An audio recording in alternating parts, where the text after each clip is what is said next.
কৃপানের চলে যাওয়ার পর মেহেক অঙ্কিতের শাড়িটা খুলে নেয়। তারপর অঙ্কিত বলে যে তুমি জলদি এসো, আমি তোমার জন্য অপেক্ষা করছি।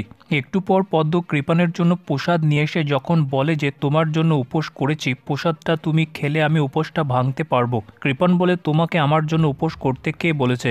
কৃপানের এই কথাটা শোনার পর পদ্মের মন ভেঙে যায়। একটু পর অগ্নিজিৎ অঙ্কিত আর মেহেকের হানিমুনের টিকিট নিয়ে এসে সেটা দেখানোর জন্য জামাই জামাই করে চিৎকার করলে কৃপান সেখানে চলে আসে। আর অগ্নিজিৎ ফেসে যায় যে হানিমুনের টিকিটটা সে কৃপানকে কি করে দেখাবে, কারণ ওটা তো অঙ্কিত আর মেহেকের হানিমুনের টিকিট।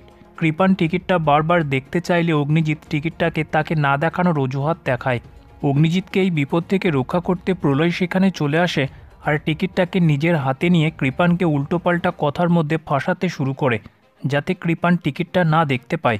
তারপর মেহেক ও কৃপানকে বোকা বানাতে শুরু করে আর বলে যে আমরা তো গোয়া যাচ্ছি, তাহলে টিকিট দেখে কি হবে, ওখানে তুমি আমি কত মজা করব। অন্যদিকে প্রলয় টিকিটটা নিয়ে সোজা যায় অঙ্কিতের কাছে আর বলে যে এই নাও তোমার আর মেহেকের হানিমুনের টিকিট, তুমি আর মেহেক হানিমুনের জন্য যাচ্ছ গোয়া। যেটা শুনে অঙ্কিত ভীষণ এক্সাইটেড হয়ে পড়ে। তারপর অঙ্কিতের মনে পড়ে কৃপানকে। অঙ্কিত বলে সব কিছু ঠিক আছে, কিন্তু এই কৃপুটা খুব জ্বালাচ্ছে আমাকে। আশা করছি গীতা বৌদি খুব তাড়াতাড়ি এই কেসটা সমাধান করে দেবে। অন্যদিকে গীতা মেহেকের ট্রান্সমিটারগুলো থেকে আনা রেকর্ডিংগুলো শোনার পর একটা বড় প্রমাণ পায় কিরণকান্তি আর ধীমান সেনের বিরুদ্ধে। গীতা বলে যে এই রেকর্ডিং কাজে লাগিয়ে তোমাদের সবগুলোকে তোমাদের আসল জায়গায় পৌঁছে দেব আমি। আমার শ্বশুরমশাইকে কেউ ছুতেও পারবে না। কিরণকান্তি কৃপান আর মেহেকের হানিমুনের ব্যাপার নিয়ে অগ্নিজিৎকে ফোন করলে অগ্নিজিতের মুখ দিয়ে বারবার অঙ্কিতের নাম বেরিয়ে যায়, যেটা শুনে কিরণকান্তির ডাউট হতে শুরু করে। সাথে অগ্নিজিৎ এটাও বলে দেয় যে কৃপান আর পদ্ম একসাথে যাবে। ওদিকে মেহেক আর প্রলয় বলে যে এই লোকটা তো আমাদেরকে ফাঁসিয়ে ছাড়বে। বর্দা তুমি কী সব উল্টো পাল্টা বলে চলছো?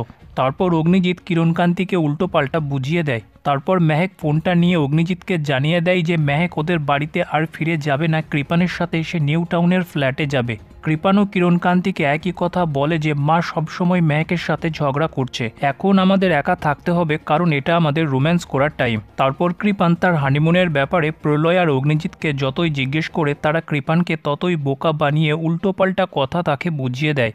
তারপর অগ্নিজিৎ গীতার কাছে এসে বলে যে বৌমা আমি সব উল্টোপাল্টা করে দিয়েছি, কৃপানকে গোয়ার টিকিটের ব্যাপারে সব কিছু বলে দিয়েছি, এবার পরিস্থিতি কী করে সামলাবো।